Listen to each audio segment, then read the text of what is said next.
Hosanna à toi, Seigneur. Oh, béni soit le roc, béni soit le rocher de mon salut. Hosanna.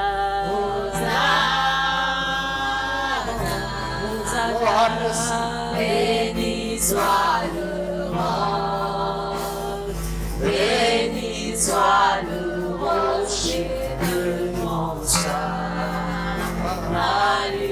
Hosanna.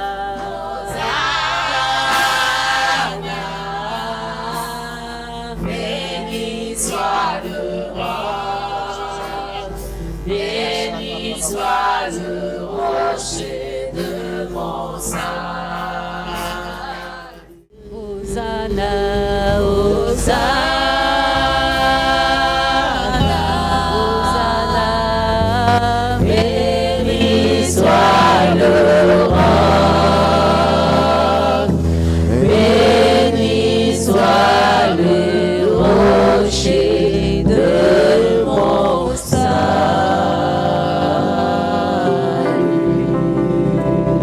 Merci Seigneur. Sois loué. Béni soit le rocher de mon salut. Tu délies les cœurs. Merci Seigneur. Tu fais tomber l'oppression et la pression. Et tu restaures nos pensées. Merci Seigneur. Tu disposes nos corps et nos cœurs. Merci Seigneur, tu nous fais franchir des hauteurs avec toi. Merci Tu es Seigneur. digne de louange. Tu es digne de louange. Tu es digne de louange. Tu traces un sillon, une voie claire dans l'esprit de quelqu'un. Dans les pensées, tu traces une voie claire pour sa destinée. Merci Seigneur. La voie à suivre t'est tracée. Merci Seigneur. Au nom de Jésus, Seigneur. Merci Seigneur. Amen. Merci Jésus. Sois béni, Seigneur. Le Saint. Alléluia. Merci Seigneur. Seigneur. Merci. Gloire à Dieu.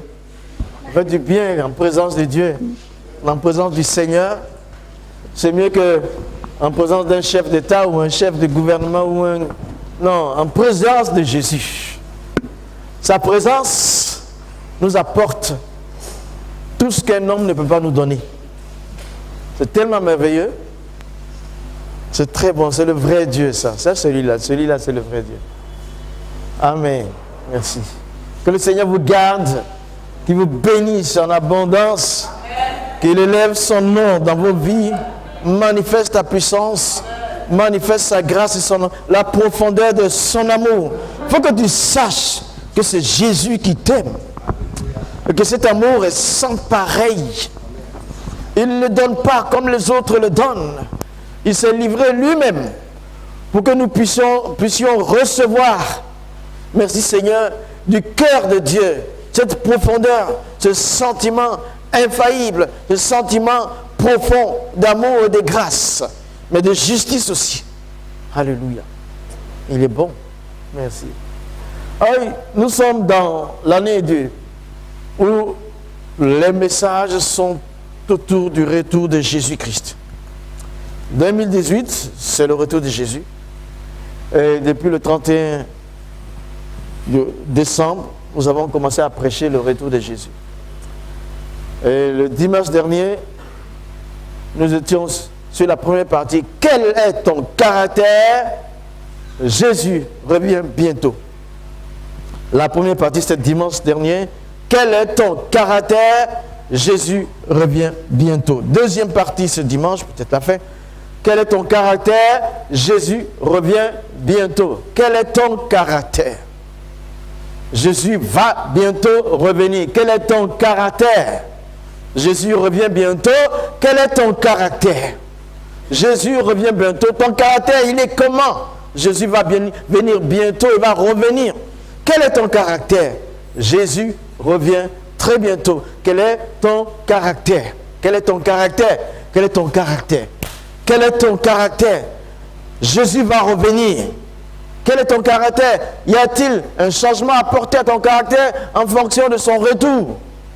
Quel est ton caractère? Il revient bientôt. Quand il revient enlever Et l'Église, il revient enlever ceux qui ont le cœur du Père, le cœur du Fils et l'Esprit de Dieu en eux. Jésus revient pour les enlever. Mais quel est ton caractère? Ton caractère est-il conforme à celui de Jésus-Christ?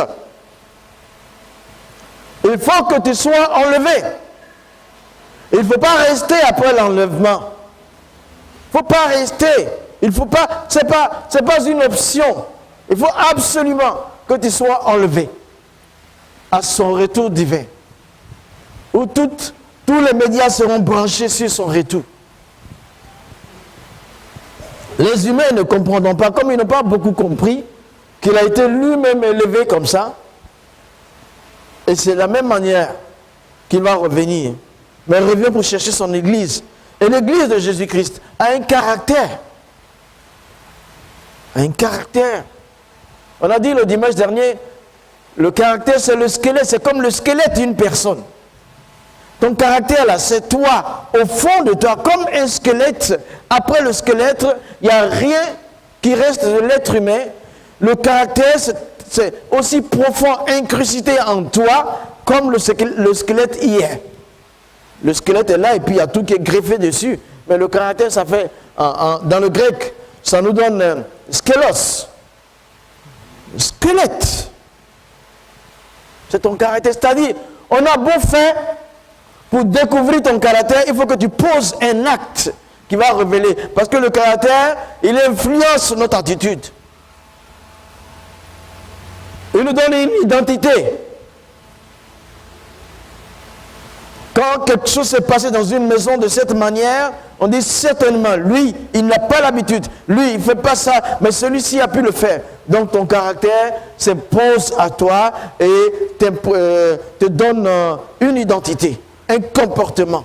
Et ça devient une habitude. Donc ça veut dire que ta vie est influencée par ton caractère, ça devient une habitude. Tu es habitué à faire ceci. C'est parce que le caractère t'a incrusté cela. Mais il faut revoir si ça correspond à ce que Dieu voudrait. On avait dit avant ça, il faut avoir le cœur et les pensées de Dieu. Donc on ne peut pas avoir le caractère qui vient de Dieu si on n'a pas son cœur et ses pensées. Et puis après on avait dit que quel est ton programme? Jésus revient bientôt parce que ton programme doit être mis en fonction, ton programme doit être mis en fonction du retour de Jésus-Christ. Tu dois être programmé pour que le cœur de Dieu soit dans ta famille,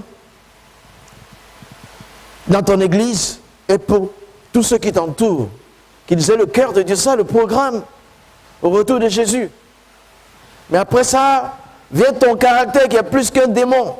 Un démon, on le chasse, il s'en va. Mais le caractère, on ne peut pas le chasser. Plus on prend de l'âge, plus le caractère s'amplifie. On a un petit squelette et il grandit après. Donc, veille sur ton caractère. Il faut veiller là-dessus. Le caractère, c'est la base de tout. Ça nous influence. Nous avions parlé de ça la semaine dernière. Mais aujourd'hui, on va commencer, on avait dit que à un moment donné, on est parti sur Matthieu 18, verset 1 à 3. On va revoir ça en résumé avant de continuer. Matthieu 18, verset 1 à 3.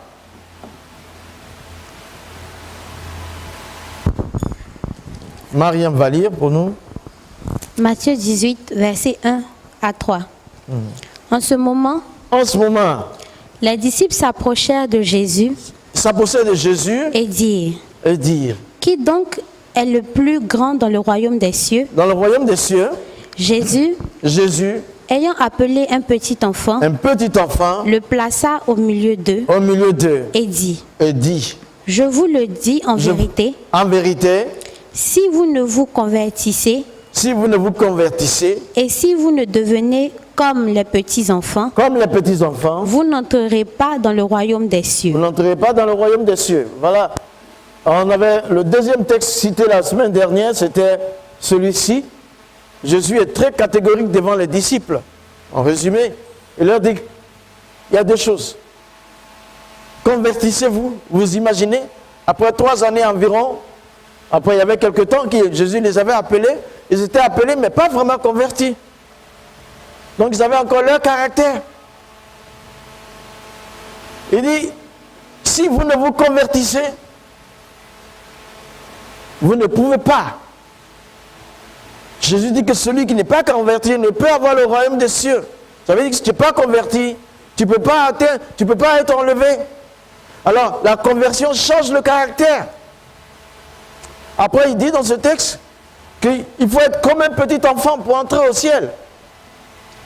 L'enfant, il dit comme un petit enfant, il n'a pas dit soyez un enfant, il n'a pas dit soyez un enfant, il dit comme un petit enfant, parce que l'enfant, il croit à ce que ses parents lui donnent, lui disent. Il mange ce que les parents lui donnent. Et puis il a un père. Il a un père, c'est Dieu. La nourriture que le père va donner, la mère va lui donner, il va commencer à avoir ça. Il va faire la différence entre les vaches. Si c'est une vache qui lui donne la tétée, il va manger, il va boire. Mais si c'est une maman, une femme qui lui donne la tétée, il va boire. L'enfant croit avec la nourriture que leur donnent les parents. Et ainsi, nous aussi, nous devons croître au rythme de la parole de Dieu. Il croit à ce qu'on dit, à ce que ses parents lui disent. Et nous aussi, nous devons croire à ce que le Père nous dit. Notre caractère doit être animé de ça. Croire à ce que Dieu dit. Et il faut que je progresse. Il faut que je croisse. Il faut que j'aille de l'avant. Voilà, le petit enfant qui est tout petit comme ça sera un jour comme moi. J'ai même donné l'exemple que ma mère a dit qu'elle a eu plus de difficultés à me mettre au monde. C'était très difficile. Le plus petit de ses enfants, après moi, elle n'a plus eu d'autres enfants. Aujourd'hui, je fais 1m64. On ne peut pas imaginer que je sois dans le ventre de ma mère à 1m64. J'étais donc tout petit. Mais il y a eu croissance. Dans le corps de Christ, il faut croître en tout. Il faut grandir en tout. Il faut grandir, sauf ce qui est le péché, dans son activité. Il faut grandir dans l'esprit de Dieu, dans la parole de Dieu, dans la puissance de Dieu. Il faut grandir dans l'obéissance. Il faut grandir dans le respect de Dieu. Il faut avoir le cœur de Dieu. Il faut avoir le programme de Dieu qui veut que tu fasses de l'exercice. Tu as un temps pour le louer, un temps pour l'adorer, un temps de communion fraternelle. Ah, un temps pour être dans la présence de Dieu. Il dit, tu t'enfermes dans ta chambre, tu lui parles. Il faut être programmé. Donc c'est le symbole de croissance. Croissance, comme un petit enfant, croître dans la vie de Dieu, dans les pensées de Dieu. Ah, attends. Pendant que je parle. C'est Patrice, non? Voilà, viens, approche. Pendant que je parle. Ce garçon, Patrice, il est au milieu de vous. Depuis qu'il est venu à Christ. Il a fini avec le monde. Vous savez l'impact que ça a fait sur lui? Il a commencé à faire woro. Il a commencé à faire cours du soir, il a eu son BPC. Il a commencé à vendre le garba, il a un woro. Tu vois? Mais il est toujours là au milieu de vous. Tu vois, c'est une croissance. C'est comme un petit enfant. Il arrive, Jésus, on m'a parlé de Jésus. Il ne savait même pas que j'allais l'appeler. Je le vois tout près de moi. C'est un symbole de croissance, comme un petit enfant. Il a grandi dans la parole de Dieu. On te dit, mais il faut faire des diplômes. Il dit, mais moi, je vais aller. Cours du soir. BPC, il a eu pendant qu'il vendait son garba. Et pendant qu'il vend son garba, il a son taxi. Non, moi, je veux qu'on l'acclame. C'est un symbole de bonheur. Le petit, il faut continuer. C'est la croissance, quand même. Hein? On croit dans la parole de Dieu. Ce n'est pas dans les masques de son village. Il a rencontré les masques de 28 montagnes. Non, c'est pas ça, c'est pas les masques. En Jésus, la parole lui a donné une croissance. Et ce qu'il entend ici, la parole lui a donné une croissance spirituelle. Une croissance dans les pensées. Mais attends, cette année, il faut que je fasse un diplôme. Moi, comme ça, je suis grand à son âge. je vais aller au cours du soir faire un BPC. Quelqu'un m'a dit, moi je vais vendre Garba. Non. J'ai conduit Wara, non, mais hey, il a pour lui. Tu ne peux pas lui arracher. Mais maintenant, il faut faire attention. Hein. Les femmes, la fille que tu vas épouser, hein, il faut qu'elle soit dans la conscience aussi. Vas-y.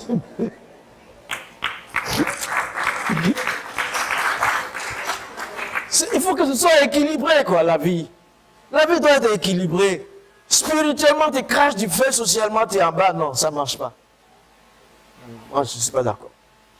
Mais c'est ça, il dit, convertissez-vous.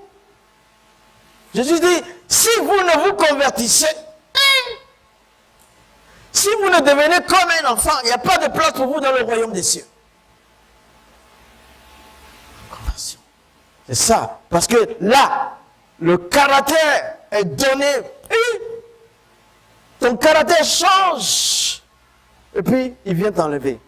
Ça, on avait vu un peu, on a touché un peu. Ensuite, on va prendre Matthieu 16.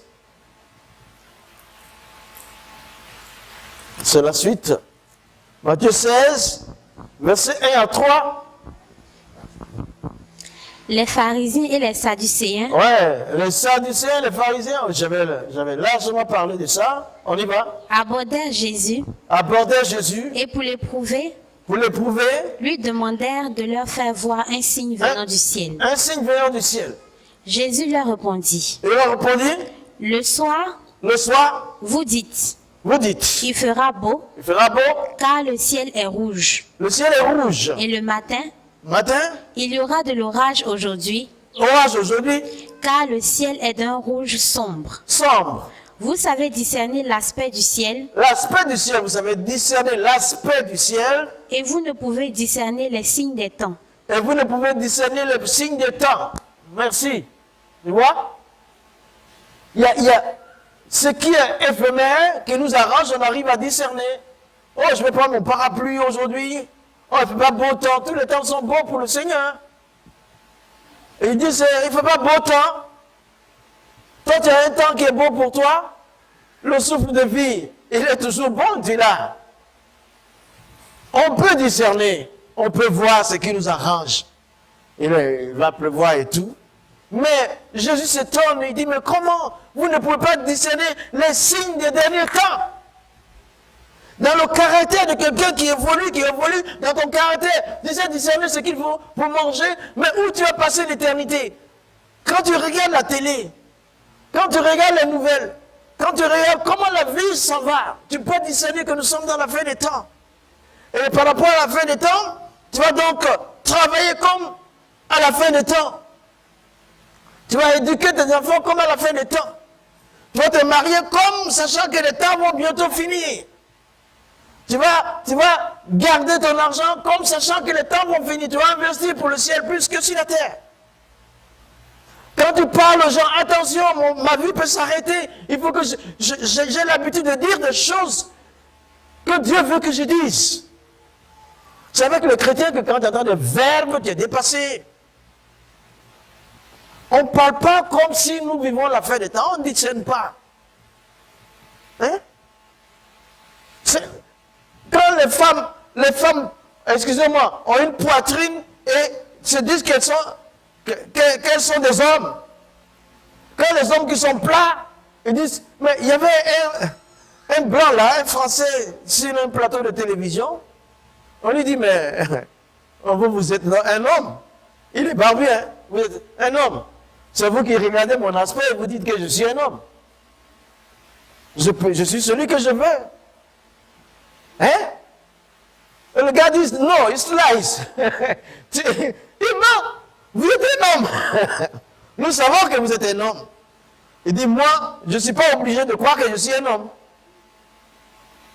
Hein? C'est la fin des temps, les amis.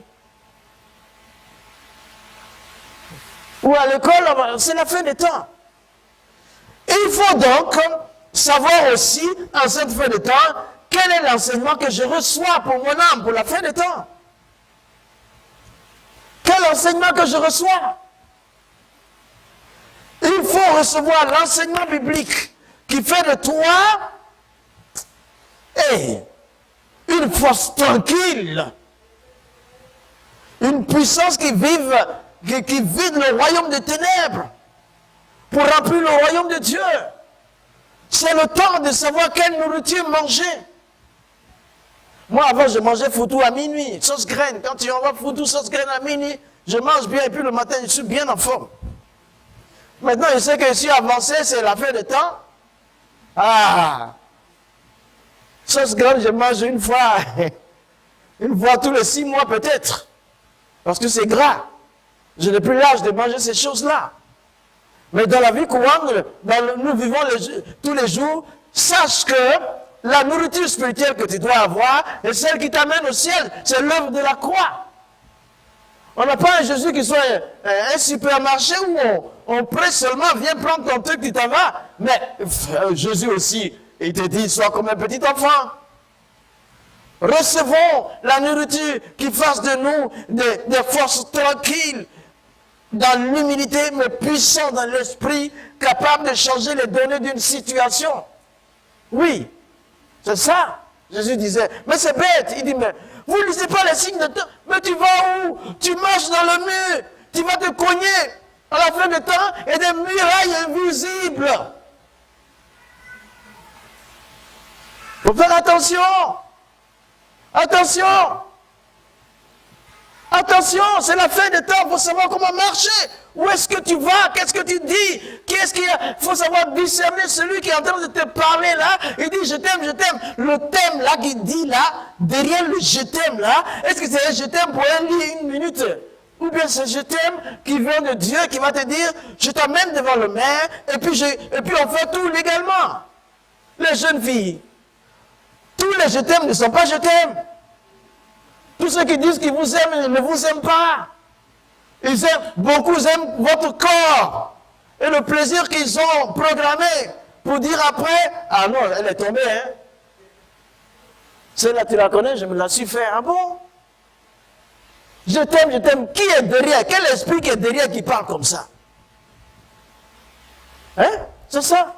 Il faut savoir quel esprit, qu'est-ce qu'il veut? Qu'est-ce qu'il veut? Les jeunes filles. Vous ne pouvez pas faire les erreurs que nous avons faites avant. Le monde a avancé. Le chronomètre de Dieu est avancé.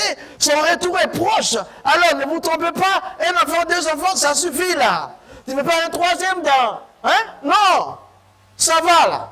Parce que quand on va accoucher, c'est la vie de la femme qui est en jeu. Alors, si je prends une grossesse dans l'illégalité, je ne sais pas comment ça va se passer. On est dans la fin des temps.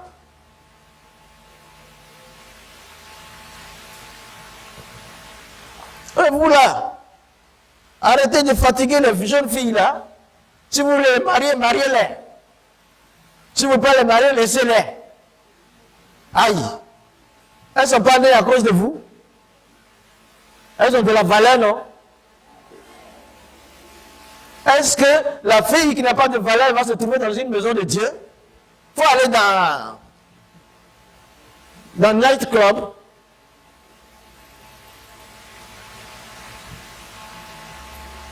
Toutes les filles qui sont dans la maison de Dieu ont de la valeur. Attention quand vous marchez pour venir. Quand tu es en train de la programmer dans ta tête là, il faut être en accord avec le Saint-Esprit. C'est la fin de temps. Tu t'amuses pas avec l'enfant de quelqu'un.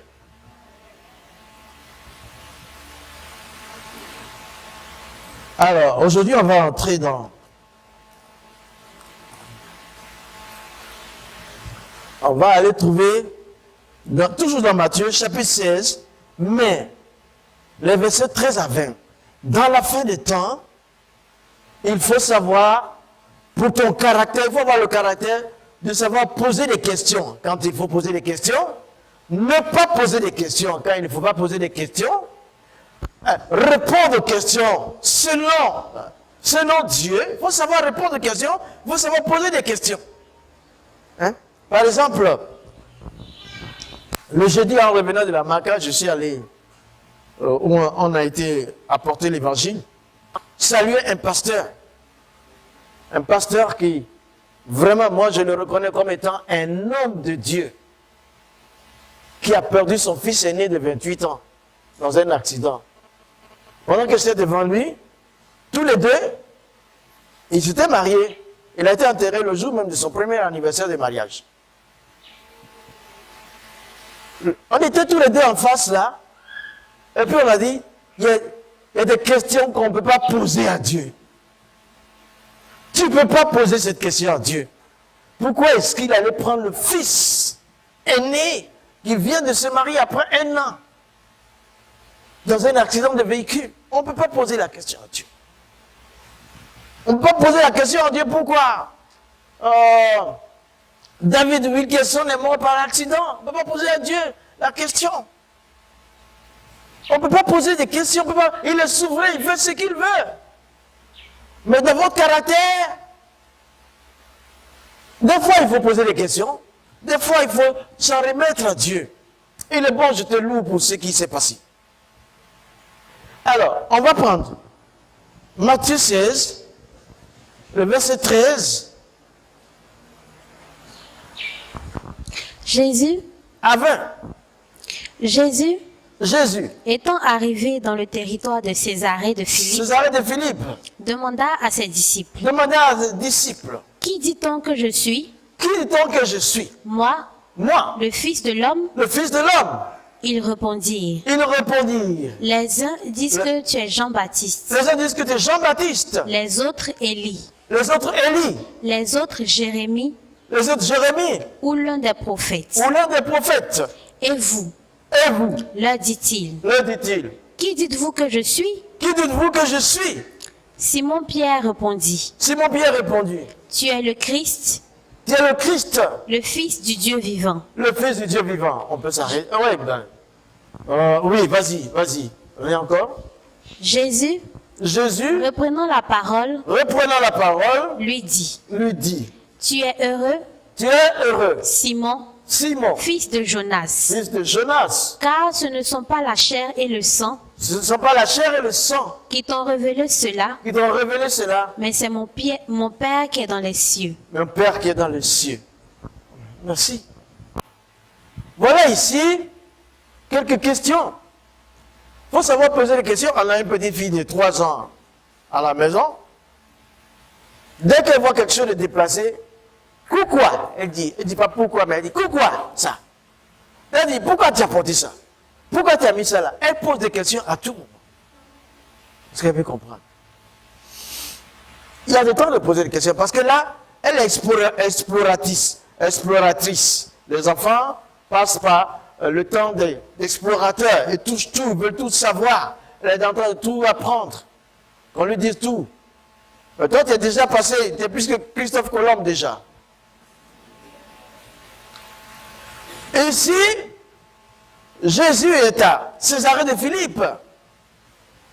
C'est un territoire qui porte le nom de César Tibère.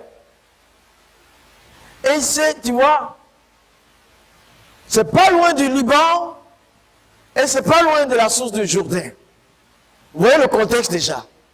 C'est là-bas qu'il arrive, le Liban, le Jourdain. Il est là avec ses disciples, il arrive là. Et qu'est-ce qu'il fait? Les gens pensent qu'il y a des sociétés, il y a des entreprises de sondage d'opinion. Mais il n'y a rien à apprendre, je vous dis, tout est dans la Bible. Il fait un sondage au niveau de ses disciples. Jésus, il est plus que moderne, hein? Vous comprenez? Il pose la question, et puis en même temps, c'est une évaluation. Un sondage, c'est toujours une évaluation, mais c'est pour aussi évaluer la connaissance de ses disciples. Et ils arrivent là, dans cet endroit, tu vois, où maintenant, ces endroits-là, aujourd'hui, c'est l'islam qui a pris ces endroits-là. Le contexte était déjà, on va dire, annonçait quelque chose. Aujourd'hui, tu vas dans la vallée du Jourdain, tu vas au bord du Jourdain, tu vas pas au Liban un peu, tu demandes, tu poses la même question. Qui dites-vous qui est Jésus pour vous? Beaucoup vont te dire, tu vois, il va falloir savoir qui est Jésus dans ces endroits-là. Alors, Jésus, il savait que les disciples avaient travaillé là pour qu'il leur pose des questions. Il veut évaluer leur travail. Que disent-ils que je suis? Il veut évaluer leur travail. Certainement, les disciples sont passés là, ont travaillé parmi le peuple, et peuvent dire quelque chose de ce qu'ils ont annoncé de Jésus-Christ. Moi, je te pose la question. Aujourd'hui, quel est ton caractère par rapport à l'annonce de Christ là où tu es? Si Jésus venait aujourd'hui évaluer, un peu t'évaluer en disant, tu habites tel quartier, depuis combien d'années, tu es là ainsi, depuis combien de temps, qu'est-ce que si on fait un sondage là, sur la population, est-ce qu'on peut évaluer ton travail de transmission de la personne de Christ? On se voit? On se comprend? C'est à peu près ce qui était là. Il savait que, logiquement, il y avait des traces de son nom là, parce que les disciples y avaient travaillé. Alors, que dites que Jésus est arrivé à Césarée de Philippe, il demandait à ses disciples, qui dit-on que je suis? Moi. Il ajoute, moi, le Fils de l'homme. En plus, il les met dans une situation où il ne dit pas moi, le Fils de Dieu. Moi, l'incarnation, hein? La parole incarnée parmi vous, je suis là comme vous. Le soleil brille sur nous, il y a la poussière sur nous tous. On mange ensemble et tout. Que dit-on? Alors, je suis devenu un homme. Que dit-on que je suis? Dans mon humanité. Demandez, posez des questions. Vous êtes passé ici, vous avez annoncé l'évangile. Et vous, ce matin, qui êtes là dans votre caractère, que peut-on dire de Jésus là où vous travaillez? Si on fait un sondage là, qu'on pose des questions aux gens, quel impact votre vie a eu si quelqu'un là-bas? Là où vous allez à l'école, dans votre quartier. Qui dit donc que je suis, que Christ est? Avez-vous fait quelque chose?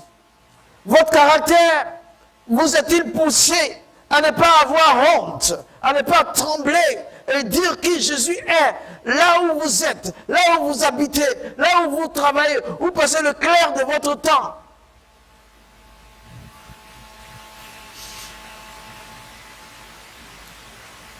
Question. Ah, j'aime bien. Attends, je vais présenter ce jeune-là, le jeune homme qui est assis là. Non, viens à côté de moi. C'est aussi ça. C'est aussi ça. Moi, je suis pratique. C'est un adjudant. Tu vois, non? Adjudant de l'armée de Côte d'Ivoire, fonctionnaire. À Boundali, là-bas, là. Il met témoignage au corridor. Au corridor, on parle de Jésus. Il parle de Jésus. Si on arrive là, on dit à ceux à qui il a parlé, qui est Jésus? Ceux qui passent au corridor, ceux qui sont là, ils vont avoir quelque chose à dire. Ils vont dire, l'adjudant Kwame m'a parlé. Hein? Après, on va mieux te présenter. Merci. Je veux qu'on l'acclame. Moi, j'ai des fils pratiques. Hein. Ils m'appellent depuis le fond du Nord, là. Ils donnent les témoignages. Au corridor, ils sont en train d'écouter. Je mets là, il fait son travail. Et puis, la cassette, oui, ça fait son travail. Jésus a été annoncé. Non, je t'aime, fils. Je t'aime. C'est un gendarme. Un gendarme. C'est un soldat de Christ d'abord. Qui dit-on que je suis à Boundjali? À Kolia? Qui dit-on que je suis? Dans le territoire de Moussa Kone là-bas. Ils arrivent là d'être. Jésus va venir. Un jour, tu sais non? Le Seigneur va t'appeler devant la grande assemblée des saints et il va dire, tiens ta couronne. Tu m'as évalué, tu m'as fait connaître dans telle région. Dans ta génération, tu as marqué ton temps. C'est un bonheur. Oui, les amis. C'est la question là. Cette question-là doit avoir une réponse. Quand tu es là, quelque part, je vais te poser la question, est-ce que les gens ici, à quel niveau ils connaissent Christ? À quel niveau ils connaissent, ils savent que Jésus peut leur faire du bien? À quel niveau ils savent que Jésus peut les guérir? À quel niveau savent-ils que Jésus peut les amener au ciel? Qui dit donc qu'il est le Fils de l'homme? Tu te poses cette question. Ce sont des questions qu'il faut se poser. On lui dit, votre affaire d'église là, je suis allé, il y a un pasteur qui m'a fait ceci ou cela, je m'allais dans le monde. Mais depuis que dans le monde là, le monde il t'a fait quoi? Quand ils vont dans le monde ne leur donne pas mieux. C'est eux qui essaient de faire ce qu'ils ont à faire, après ils vieillissent, après ils se cassent les tympans, après ils se cassent les reins, après quoi, ils sont flequés. Ils finissent mal. Quand ils ont 65 ans comme moi, ils sont comme ça. Hein? Oui, j'ai fait pour moi, oh. Il était là-bas, oh. Maintenant, je ne peux rien. Tu as fait quoi? Le monde peut te donner quoi? Jésus peut te donner tout. Aïe. On parle du Seigneur là. Il dit, mais qui dit-on? Aujourd'hui, si on va à l'Assemblée nationale, qui est Jésus? Si on va à la présidence, qui est Jésus? Quand on va dans les caserne, qui est Jésus? Quand on va dans les bureaux, qui est Jésus? Qui est Jésus? Dans les hôpitaux, qui est Jésus? La question t'est posée aujourd'hui. Assis-toi, on est dans la fin de temps. Dans mon caractère, il y a la réflexion du ciel. Je dois faire connaître mon maître sur la terre. Et regardez, dans le verset 13, il posait la question aux disciples, qui dit donc que je suis? Et ils répondent, au 14. Les uns disent que tu es temps, les autres disent que tu es temps. Là, c'est pas une seule personne qui répond, ce sont les disciples en entier qui disent. Les uns disent que tu es Jean le Baptiste, les autres disent que tu es Élie. Les autres disent que tu es Jérémie. Et puis pour terminer, l'un des prophètes ou l'un des prophètes. C'est-à-dire, en fin de compte, pour terminer, il voit que Jésus, le minimum qu'il puisse être, c'est un prophète. Le minimum qu'il puisse être, un prophète. Le minimum qu'il puisse le rabaisser. C'est-à-dire, là, la Césarée de Philippe, on dit, mais ça c'est un prophète.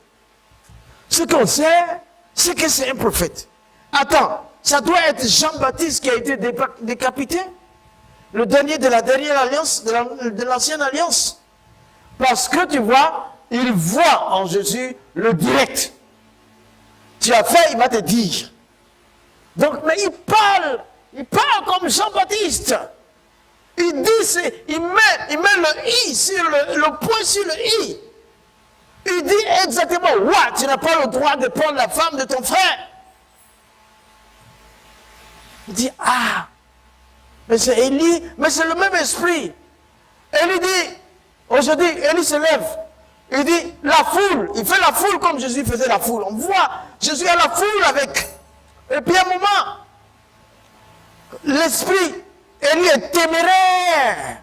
Il dit, choisissez aujourd'hui si vous allez servir Baal ou bien l'Éternel. Il est téméraire, il fait les foules. Jésus aussi est comme ça. Il dit seulement, tu n'as pas le droit. Tu ne peux faire que Dieu te permet sur moi. On voit la puissance d'Élie en lui. Et puis après, est-ce que ce n'est pas Jérémie? Pourquoi? Parce que Jérémie, c'est un prophète. Tout le monde était contre lui. Le roi est contre lui. La population est contre lui. Jésus, tout le monde était contre lui. Les pharisiens et tout. Tout le monde est contre lui. Mais il doit être... Parce qu'on se lève ici contre lui, on n'arrive pas à la voir. On se lève là contre lui, on n'arrive pas. Mais on n'arrive pas à la voir. Donc c'est comme Jérémie. Où tout le monde est contre lui. Tu vois cette parole-là? Jérémie a dit, tu m'as séduit. Il dit à Dieu, tu m'as séduit. Je me suis laissé séduire. Mais quand je parle, on me fait ceci ou cela. Mais si je ne parle pas de toi, je ne peux pas vivre. Il dit, Père, que ta volonté se fasse. Il y avait, c'est pas du Jérémie qui était en Jésus, mais c'était de Jésus qui était en Jérémie, qui était de Jésus, qui était en chose, en Jean-Baptiste. C'est à partir de Jésus que les autres prophètes recevaient. Alors, maintenant, quand il est là, on n'arrive pas à le cerner. On dit, mais il était comme. C'est-à-dire, tous les dons, tous les prophètes passants, Il avait un peu, il leur donnait un peu chacun, un peu. Et puis quand il le voit, il y a tout en lui. Oh, certainement c'est un des prophètes. Tout sauf un des voleurs. Jamais. C'est un des prophètes. Les gens n'arrivent pas à répondre à la question concernant Dieu, concernant le Seigneur Jésus-Christ. Nous sommes dans cette époque-là, où on ne répond pas vraiment qui est Jésus. Et nous sommes là. Mais on sait que il est grand. On ne peut pas dire quelque chose de mal contre lui. Il y a tous les prophéties. Et maintenant, dans le verset 16, il y a une différence. Les autres ont dit, mais il y a un seul qui commence à se dessiner et qui se lève, Simon-Pierre. Tu es le Christ, le Fils du Dieu vivant. Il a fait la différence. Il a répondu, tu es le Christ, le Fils du Dieu vivant. Jésus a dit, tu es heureux, Simon, fils de Jonas. Parce que c'est une révélation qui t'a fait dire ça. C'est par révélation que tu as dit que je suis le Christ, le Fils de Dieu. Tu vois, nous devons tenir notre caractère de telle sorte que Dieu, à tout moment, puisse nous faire des révélations. Est-ce que tu comprends? Les questions que la science ne pourra pas, que la politique ne pourra pas, que la religion ne pourra pas, il faut que ton caractère soit collé à Dieu, de telle sorte qu'il te fasse une révélation spéciale pour que la réponse à cette question arrive, enfin. Mais si ton caractère est dans les pensées de ce monde, ton caractère, tu vois, te donne des habitudes mondaines, tu n'auras pas de révélation. Et tu vas poser des questions concernant, attends, c'est Messie ou bien c'est le Messie? C'est le Messie du ballon ou bien c'est le Messie de Dieu? Perdu les gens, perdu. Jusque-là. Ah! Dispose ton caractère pour qu'il y ait une révélation qui puisse te permettre de répondre à des questions ou de poser des questions. Seigneur, me voici. Où est-ce que tu veux m'amener maintenant? Tu m'as fait cette révélation, j'ai compris. Quelle est la suivante? J'ai compris. Question intelligence, très intelligente.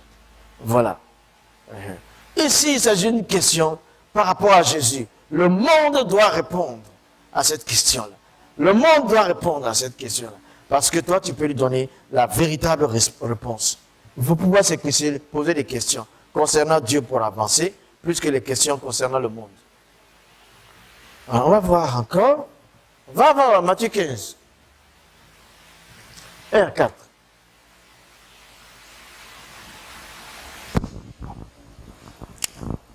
Matthieu 15, versets 1 à 4. Alors les pharisiens et les scribes vinrent de Jérusalem auprès de Jésus et dirent, pourquoi tes disciples transgressent-ils la tradition des anciens? Pourquoi ils transgressent la tradition des anciens? Car ils ne se lavent pas les mains. Ils ne se lavent pas les mains. Quand ils prennent leur repas. Quand ils prennent leur repas. Il leur répondit. Et vous? Et vous?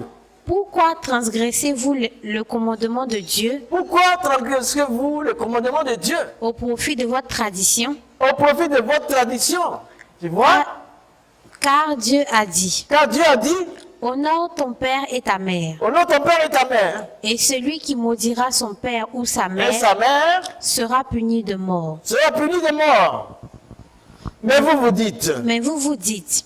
Celui qui dira à son père ou sa mère, ce dont j'aurais pu t'assister est une offrande à Dieu, n'est pas tenu d'honorer son père ou sa mère. Dernier verset. Vous annulez ainsi la parole de Dieu. Au profit de votre tradition. Tu vois?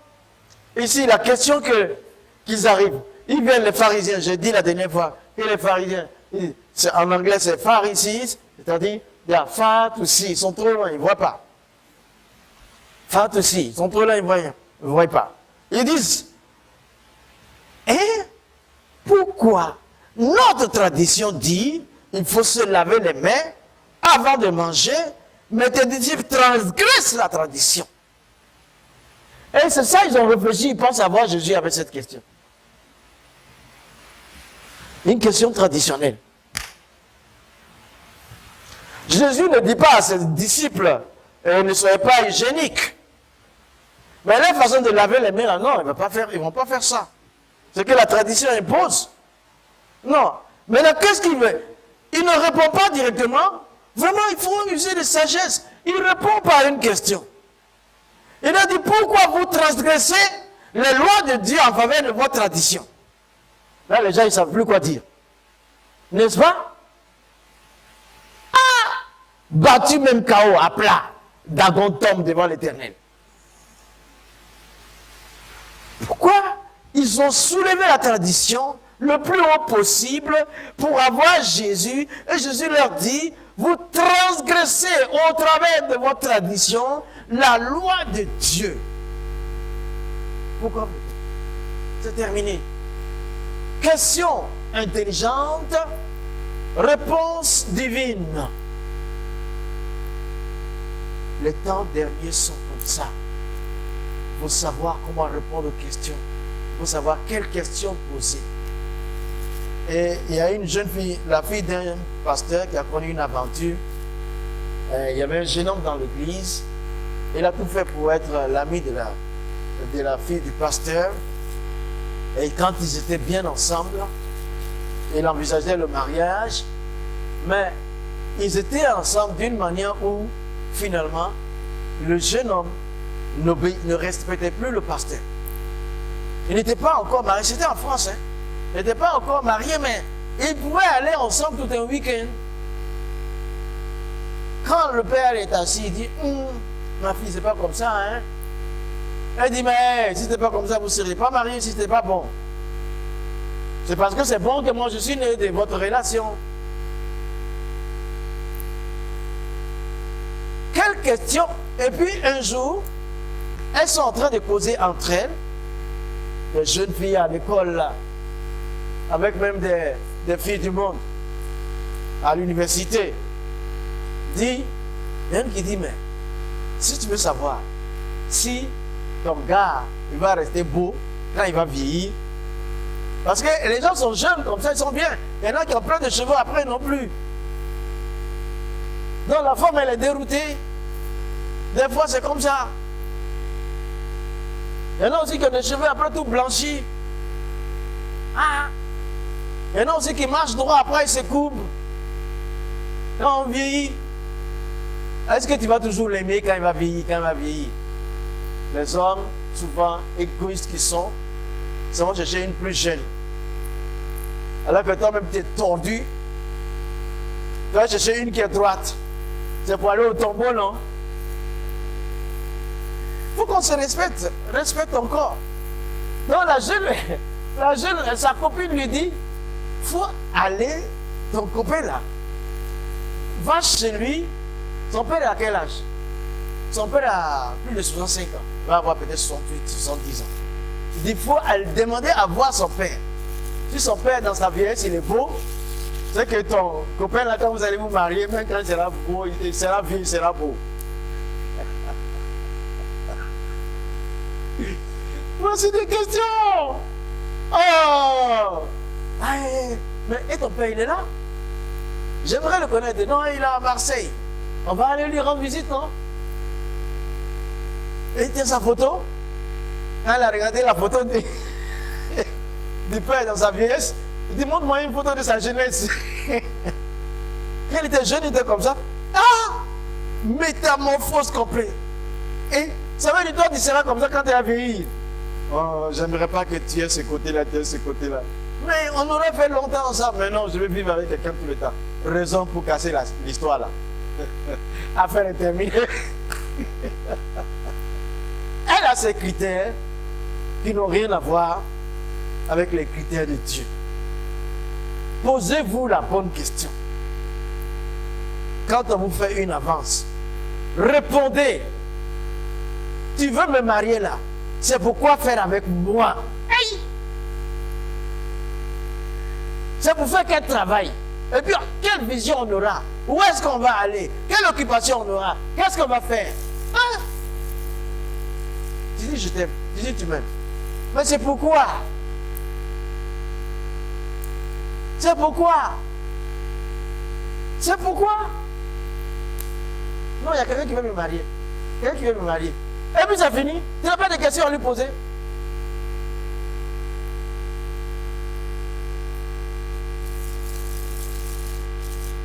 Vous les jeunes là, on vous montre tout. Hein. Après, si vous allez faire des petits, non, on n'est pas dedans. Vous voyez, non? Pour finir, on se ressemble un peu. On va vieillir comme ça. Mais ici, c'est... Faut bien questionner. Faut bien savoir. Il dit, mais le gars te dit, notre tradition là, tu as transgressé. Jésus dit, mais pourquoi vous transgressez les lois de Dieu? Frère, sœur en Christ, attention, où vous mettez votre tradition. Il dit non, c'est ma femme parce que je l'ai dotée. Ça c'est tradition. Jésus dit mariage. La Bible n'a pas dit dot, il dit mariage. La tradition dit la dot, nous, il n'y a pas de problème. Mais aujourd'hui dans les églises là, les lois de Dieu sont transgressées par la tradition. Il t'a doté, où est le papier? Demain quand il ne sera pas là, on dit Madame Ta. Oui, Madame Ta, il y a la villa, il y a tout ce qu'il y a là, mais où sont les papiers de mariage? La dot va te donner quoi? La tradition rentre dans l'église par la grande porte. Jésus arrive bientôt. Chez nous, au village là, on ne fait pas comme ça. Hein? Mais chez nous, au village de Dieu, on fait comme ça. Attention ici, vos questions doivent être là où est-ce que la tradition dépasse Dieu. Jésus revient bientôt. Est-ce que la tradition s'en va écraser les lois de Dieu? Jésus va revenir bientôt. La tradition va disparaître, mais le royaume de Dieu va demeurer. Attention, attention. Je vous ai dit aujourd'hui, ne mêle pas la tradition à la parole de Dieu. Question, pose-toi des questions. Interroge-toi. Comment je peux être sauvé? Quel est le plan de Dieu pour ma vie? Quel est le plan de Dieu pour ma vie? Quel est le projet de Dieu pour ma vie? Quelle est la vision de Dieu pour ma vie? Dieu m'a créé sur la terre ici pour faire quelque chose. Où est-ce que j'en suis? Et quand pourrais-je y arriver? Et qu'est-ce que je dois faire? Le plan de Dieu. Maintenant pour cette étape et pour l'étape prochaine, je dois faire ceci, je dois faire ceci. Pose-toi des questions. Si je ne suis pas arrivé, qu'est-ce qui n'est pas en ordre? Qu'est-ce qui est en désordre? Qu'est-ce qui est mal fait? Qu'est-ce qui est bien fait? Dieu ne nous a pas créés à moitié. Il nous a créés total. Il nous a donné son esprit, l'esprit qu'il a. C'est pour faire les choses complètes. Pourquoi je n'arrive pas à achever les choses? Je commence, ça finit pas. Je commence, ça finit pas. Je commence banane, ça traîne un peu. Je vais laisser banane, je vais faire avocat. Je commence avocat, ça traîne un peu. Je vais laisser avocat, je vais faire du riz avec Djagawala. C'est des choses. Pose-toi des questions. Ça avance vite. Qu'est-ce qui fait que ça avance vite? Il y a des fois, il faut enchaîner. Quand tu as un miracle qui s'est produit, Dieu t'a arrosé un peu, enchaîne, n'attends plus. Il ne faut pas attendre. Il ne faut pas attendre encore le vide. Non, le vide, c'est pas bon. Le chaos, non, il faut enchaîner, il faut trouver le moyen. Réconciliez-vous avec la réussite et le succès, avec la vie du ciel. Les temps sont mauvais.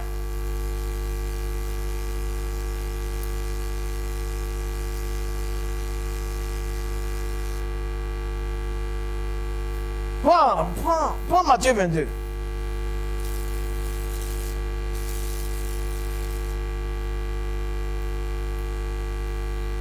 Verset 21.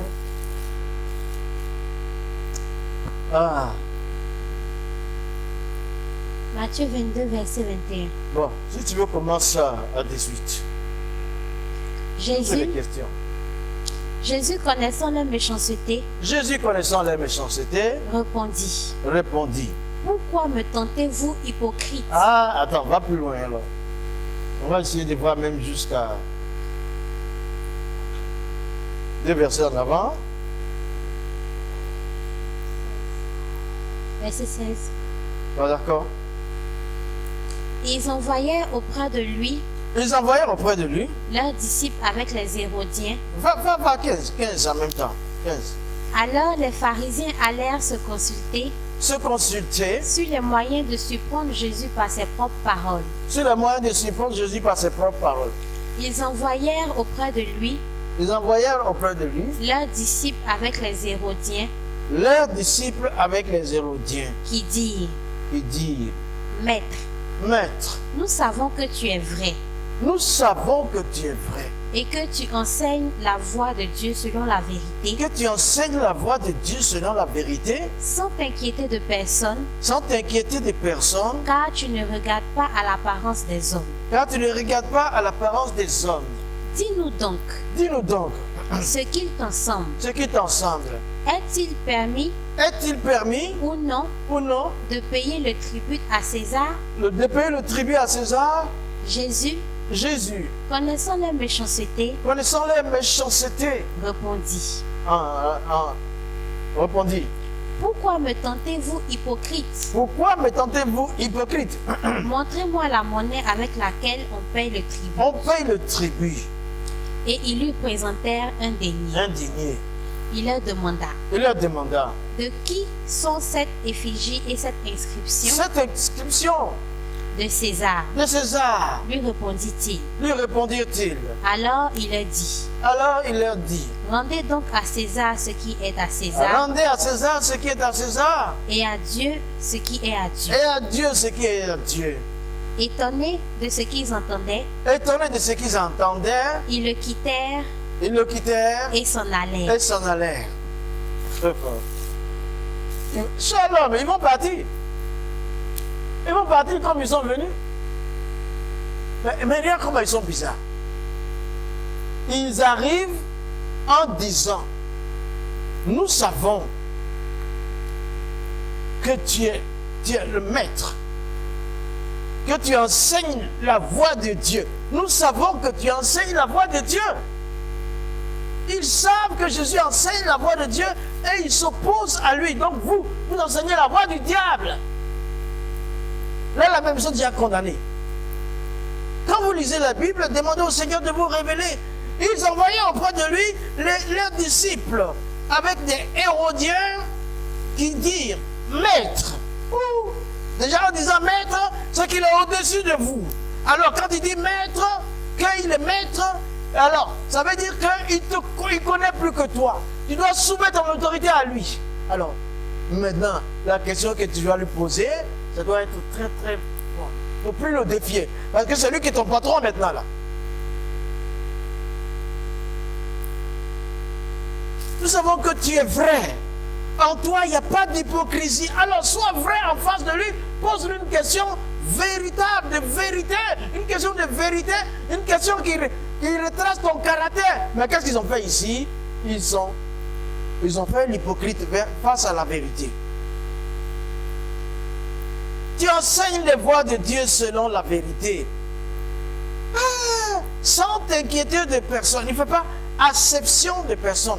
Mais parce qu'il y a une personnalité qui est là, un DG ou un quoi, ici, que je ne dois pas enseigner les voies de la vérité par rapport à ce que j'ai enseigné à cette pauvre veuve là-bas. On dit tout le monde est pareil pour toi. Tu dis les voies de Dieu pareillement. Regardez le caractère de Jésus. Il ne se laisse pas influencer par quelqu'un en face. Pourquoi veux-tu te laisser intimider, influencer par des gens? Ton caractère, c'est comment? Dès qu'il voit un big boss, non, c'est-à-dire, c'est comme le grand nombre des pasteurs. Quand ils sont devant les autorités politiques, ils perdent leur évangile. Vous ne pas dire, hey, vous êtes le premier magistrat. Je vous respecte.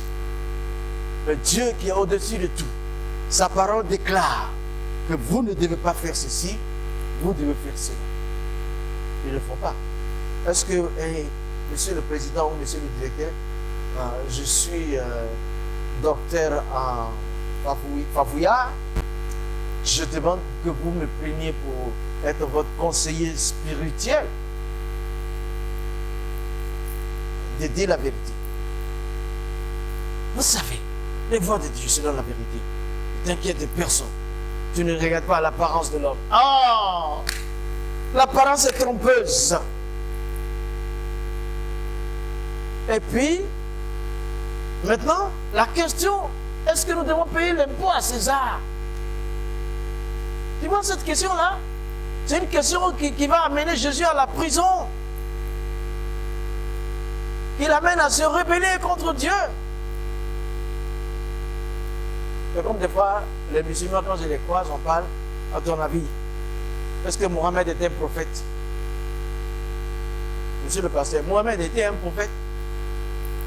Toi, tu vas me faire dire qu'il est prophète. Alors que je suis parti de son camp. Tu as vu les gens comme ça? Et même souvent, ce sont même... Il veut amener Jésus contre l'autorité à la rébellion. Il dit non. Vous-même, vous avez une pièce d'argent. Donnez-la moi. Tu as vu encore comment il répond à la question. Je vous appelle à la sagesse dans vos rencontres en ces derniers temps. Le monde va finir bientôt. Ton caractère doit être animé de sagesse. Dis, avez-vous une pièce d'argent, un denier, lui donne. C'est l'effigie de qui? De César. Donnez à César et donnez à Dieu ce qui lui appartient. Et puis il s'étonne. Vous savez qu'il prêche la profondeur de la parole. Vous voyez que c'est un maître venu du ciel. C'est un docteur du ciel. Ah, ils sont étonnés. Et ce qu'ils entendaient, et ils quittèrent et s'en allaient. Ils sont allés tranquillement, ils sont partis. Il faut renvoyer tes adversaires avec la honte. Il ne faut pas les insulter. Mais Dieu va t'inspirer pour leur parler. Pose des questions justes. Les temps sont arrivés. Les temps sont arrivés. Hein? Avant-dernier passage par rapport à ça, c'est Marc 10, 17.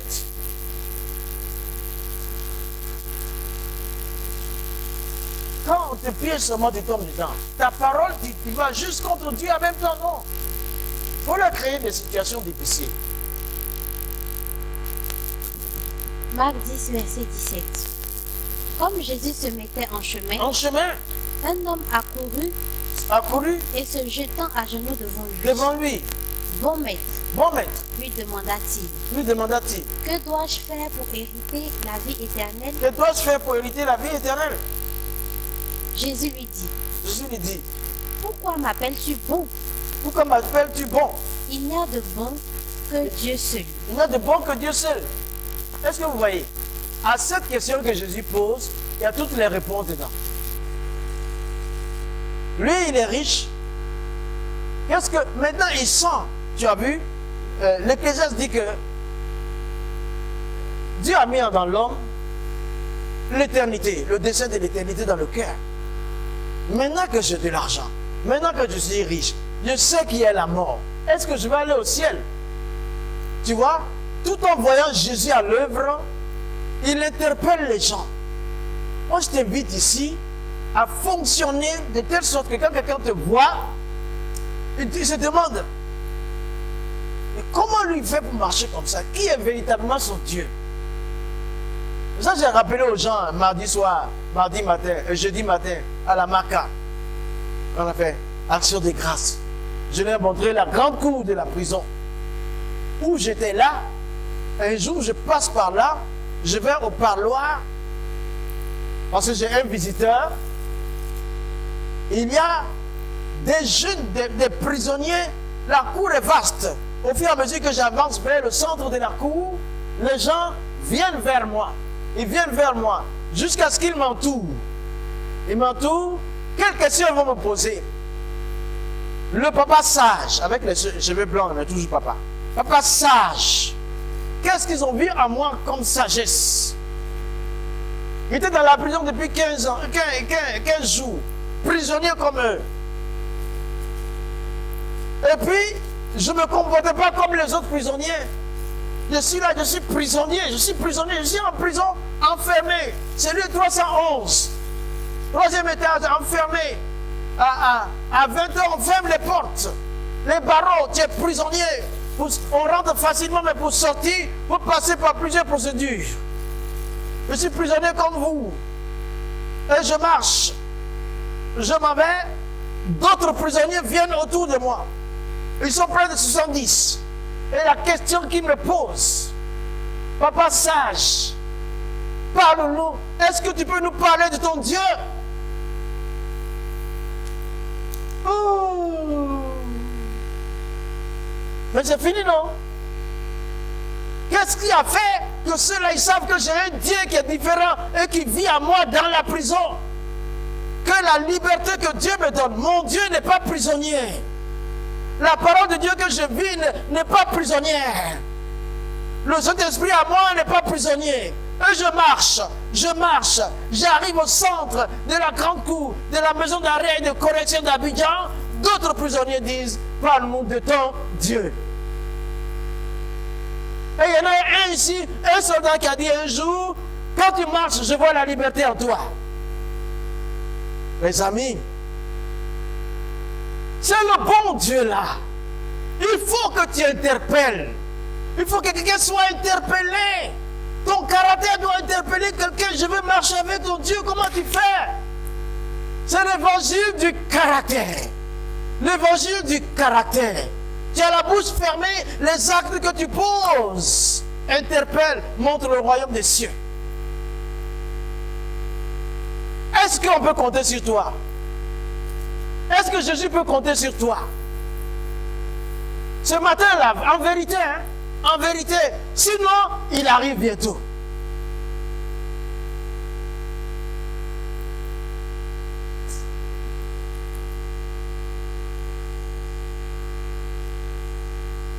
La voici, on marchait ensemble. On marchait, où on était? On est parti au restaurant. Moi, parce que, les amis, moi, j'amène ma femme au restaurant de temps en temps. Est-ce que vous voyez quoi? Ah! Oui! Au restaurant, on dit, ah, la question dit que vous êtes pasteur. La question n'a pas dit que vous êtes venu ici draguer une fille. La question dit que vous êtes pasteur. Je passe à un gars qui est sur l'immeuble, 4e étage, là-bas. Elle arrivera là-bas vers son école où elle a fait la formation. Il voit quelqu'un qui descend l'étage rapidement. Il vient. Il dit, je vous ai reconnu depuis en haut là-bas. Vous êtes le pasteur Koné Moussa? Je dis, oui, c'est moi. Il commence à raconter. Vos messages, vos messages. Vos messages, vos messages. Canada, j'arrive, je prends mes bagages. Je suis en train de pousser mes bagages. Je suis en train d'essayer de lire où je vais sortir. Il y a un vigile qui arrive et me regarde. Monsieur, c'est vous le pasteur Koné Moussa. Je ne connais pas, c'est eux qui le connaissent. Il s'appelle Ismaël, il est musulman. Je vais faire une photo avec toi, je vais vous envoyer après. Il m'a fait une photo avec moi, il ne m'a jamais renvoyé la photo, mais moi je m'en fous. Tout bien. En Christ, par le Saint-Esprit, nous sommes des super vedettes du Saint-Esprit sur terre. À travers ton caractère, qui va venir à Jésus-Christ? Ce sont les derniers temps. Qui va venir à Jésus-Christ? Qui va venir à Christ? Qui va te demander qu'est-ce qu'il faut faire pour vivre comme toi? Qui va le faire? Oh! Elle a quitté là-bas, ouais? Aïe! On va à l'église pour parler, je serai plus. Ah, il est arrivé où? Quand il dit, quand Jésus répond, quand Jésus lui répond par une question, pourquoi m'appelles-tu bon? Il n'y a que Dieu qui soit bon, Dieu seul qui soit bon. Il est en train de dire, je suis Dieu. Jésus est en train de lui dire, si toi tu penses que je suis bon, c'est que je suis Dieu. Puisque Jésus ne ment jamais. Il dit, c'est seul Dieu qui dit que je suis bon. Ce que tu as vu que je suis bon là, je suis Dieu. Et si je suis Dieu, que je te dis, il faut vendre tout et viens après moi. tu refuses. Quand Dieu vous demande de faire quelque chose que vous n'aimez pas, votre caractère rejette. Vous voulez le suivre et vous n'êtes pas prêt à abandonner un point de caractère pour faire ce qu'il dit de faire. Si tu veux suivre Jésus là, il va te dire de faire des choses que tu n'aimes pas. Si tu n'arrives pas à le faire, tu ne le suis pas. Tu ne le suis pas. Tu ne le suis pas. Et là, pose-toi la vraie question. Pourquoi je n'arrive pas à suivre le Seigneur quand quelque chose il dit de faire ne m'arrange pas? Lui, il est parti tout triste. Pourquoi je n'arrive pas à le suivre? Ça va quand c'est pour chanter, quand vous dansez, quand c'est pour ci, mais quand c'est pour annoncer l'évangile, quand c'est pour me bloquer par rapport à quelqu'un devant. Vous savez, une fois, les Blancs là, ils font des choses bizarres souvent. Ils ont fait toute une émission pour dire que si une personne n'a pas de rapport sexuel, qu'elle ne vivra pas longtemps. Et puis, tu sais ce qu'ils ont fait? Ils sont allés prendre une dame là qui est âgée. Elle est venue. Une sœur qui est âgée. Quand on dit que le médecin des Nations Unies dit que les rapports sexuels font du bien et ceux qui n'ont pas de rapports sexuels meurent tôt. Elle dit, la tombe de ma soeur est là, elle est morte à 94 ans. Elle n'a jamais été mariée. Moi-même, j'ai 82 ans, je suis là, je n'ai jamais été marié. Donc, votre médecin là, il faut qu'on se voit bien.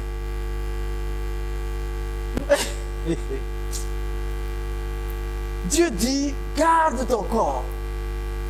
Garde tes pensées dans la sainteté. Tu auras le temps de te rassasier. Mais hé, tu vas avoir une femme, tu l'as pour l'éternité. Tu vas comprendre que tu t'es gaspillé dehors.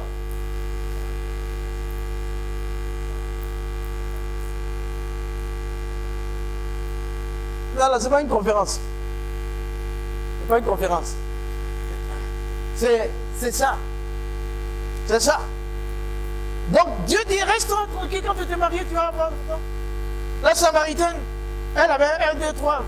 1, 2, 3. Monsieur, Jésus a dit va chercher ton mari pour venir. Les 4 là n'étaient pas. 4 maris, qui est le 5e même avec qui, ce n'est pas ton mari. Pour répondre à la question du monsieur. Donc, si vous voulez avoir, je vais dire ici ce soir, ce matin, dans ma conclusion, que le caractère de Dieu, vous allez le trouver plus tard, vous le lisez dans la semaine, Galates 5, 22, 23. Galates 5, 22, 23. Le caractère du Seigneur Jésus. Comme lui, il était devenu un homme, Dieu qui est devenu un homme, vous trouverez. Mais, le dernier terme de développement que je vais faire pour clore aujourd'hui, c'est que ton caractère ne doit pas te laisser influencer par quelqu'un contre le progrès. Tu sais que tu peux progresser. Quelqu'un ne veut pas t'influencer pour te faire asseoir. Tu sais que tu veux avancer.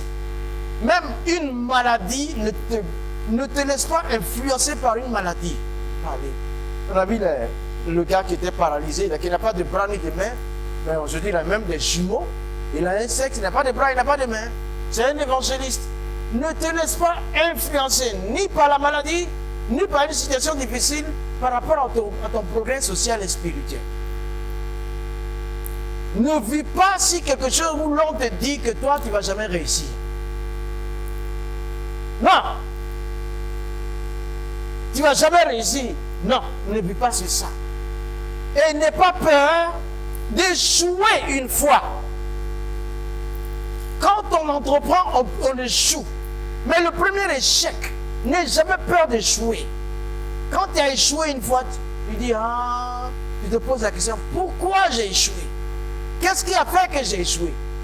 Et puis tu le corriges, tu as échoué, tu n'as plus échoué. Donc, l'échec, un échec ne doit pas programmer en toi l'abandon du progrès ou de l'action. Et dans ton caractère, il faut te forger une réussite dans la tête. Tu te forges Je suis né pour vaincre.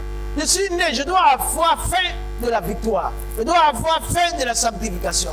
Je dois avoir faim de la réussite. Je dois avoir faim de la prospérité. Je dois avoir faim de la crainte de Dieu. Ça va ensemble. Victoire, réussite, sanctification, progrès, abondance.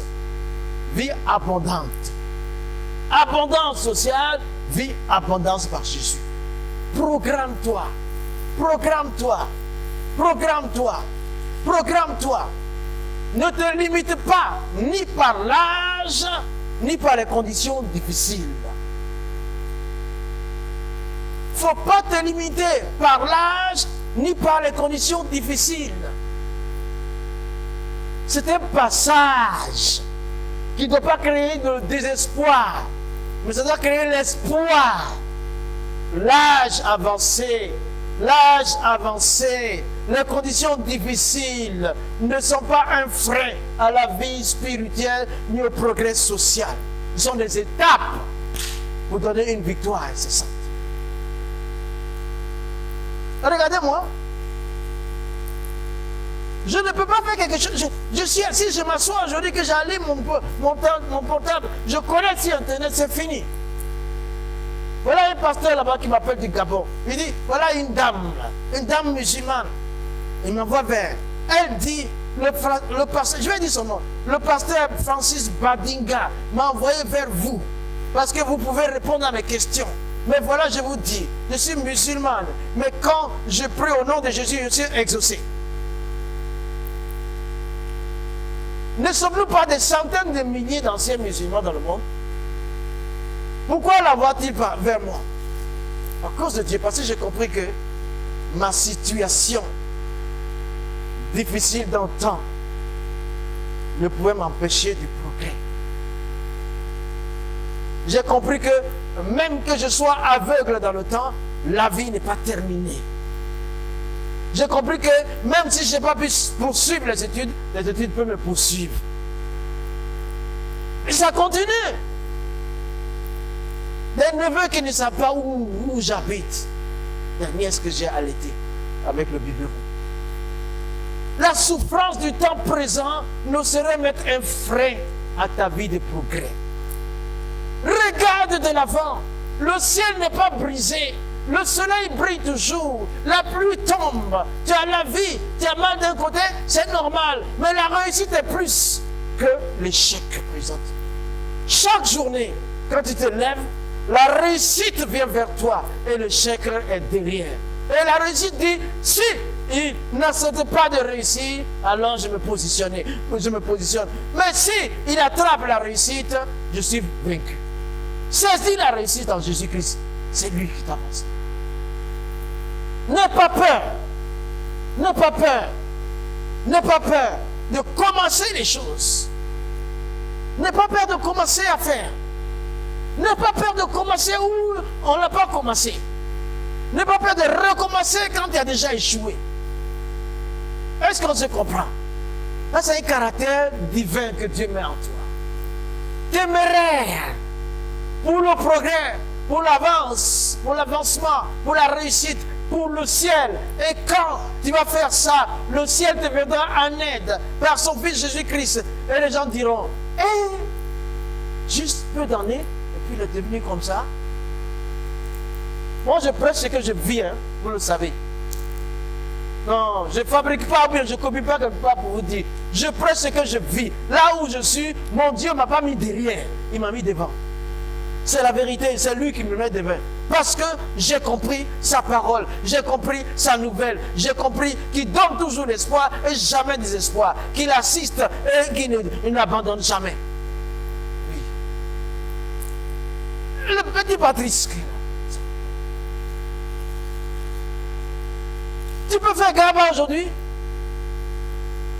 Je dis, moi, non, celle-là va me regarder. Garbatiki, ça ne me va pas. Et puis tu vas aller demander à qui on a fini de donner gratuitement. Jésus arrive bientôt, tout coûte cher. Tu n'as pas compris ça? Mes amis, il y a trop à dire. On va s'arrêter ici aujourd'hui. Que le Seigneur vous bénisse.